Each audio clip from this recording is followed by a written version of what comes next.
საქართველოს 2024 წლის საყოველთაო აღწერის წინასწარი შედეგები ცნობილია, რომლის მიხედვითაც საქართველოს მოსახლეობა 3.914.000-ია, საიდანაც 53% ქალია, 47% კი კაცი. ეს მაჩვენებელი 2014 წლის აღწერასთან შედარებით 5.4%-აა გაზრდილი. ამის შესახებ დღეს საქართველოს სტატისტიკის ეროვნული სამსახურის აღმასრულებელმა დირექტორმა გოგიტა თოდრაძემ ისაუბრა.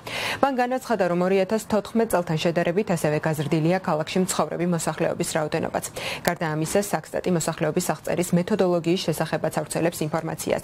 მათი ცნობით, საქართველოს 2024 წლის მოსახლეობის და სასოფლო-სამეურნეო აღწერა ჩატარდა 2024 წლის 14 ნოემბრიდან 31 დეკემბრის პერიოდში. აღწერამ მოიცვა ქვეყნის მთელი ტერიტორია ოკუპირებული ტერიტორიების გარდა. საერთაშორისო მეთოდოლოგიის მიხედვით, აღწერას დაექვემდებარა ქვეყანაში მუდმივად მცხოვრები საქართველოს ყველა მოქალაქე, ასევე ქვეყნის ტერიტორიაზე მყოფი უცხო ქვეყნის მოქალაქეები და მოქალაქეობის არ მქონე პირები. მათივე ცნობით, აღწერაში ჩართული იყო 12,500-ზე მეტი თანამშრომელი და წელს ასევე პირველად იყო შესაძლებელი ონლაინ რეგისტრაციაც. აღწერის საბოლოო შედეგები 2026 წლის ივნისში გახდება ცნობილი. მოსახლეობის რიცხოვნობა აღწერის შედეგების მიხედვით გახლავთ 3.914.000 კაცი. მათ შორის 53% არის ქალი, ხოლო 47% არის კაცი. წინა აღწერასთან შედარებით სახეზე გვაქვს 5.4%-იანი ზრდა, როგორც მოგეხსენებათ, 2014 წლის აღწერის შედეგების მიხედვით ქვეყანაში მუდმივად ცხოვრობდა 3.713.000 კაცი. ანუ ზრდა არის დაახლოებით პლუს 200.000.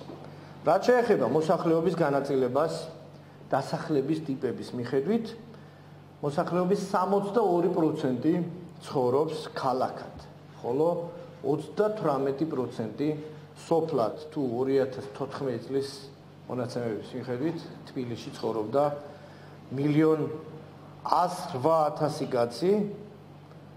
ახალი აღწერის შედეგების მიხედვით თბილისის მოსახლეობის რიცხოვნობა აჭარბებს 1.330.000 კაცს. სქესთა თანაფარდობა აქ გარკვეულწილად განსხვავებულია, ანუ უფრო მეტი ქალი ცხოვრობს თბილისში. ყოველი მესამე ადამიანი ცხოვრობს ქალაქ თბილისში და კიდევ ერთხელ გავუსმევ ხაზს იმას, რომ 2014 წლის აღწერასთან შედარებით თბილისის წილი გაიზარდა მთელ მოსახლეობაში.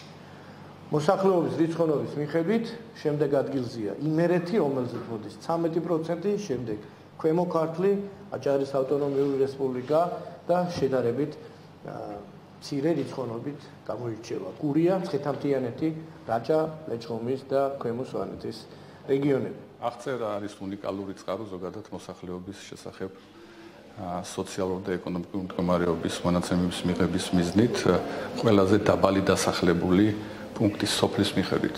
არც ერთი გამოკვლევა, არც მიმდინარე სტატისტიკა არ იძლევა იმის შესაძლებლობას, რომ დასახლების მიხედვით მივიღოთ მოსახლეობის სქესობრივი, ასაკობრივი და სხვა მაჩვენებლებით შემადგენლობა. შესაბამისად აღწერას უნიკალური წყარო ადგილობრივი თვითმმართველობებისთვის, რომ დაიგეგმოს ადგილობრივ დონეზე სტრატეგიები და პოლიტიკის განხორციელდეს პოლიტიკა გატარდეს მიმართულებით, ასევე აღწერა არის წყარო სხვა სტატისტიკური გამოკვლევებისათვის და აღწერა არის წყარო ასევე საერთაშორისო დონორი ორგანიზაციებისთვის მათთვის გადაწყვეტილების მიღების მიზნით.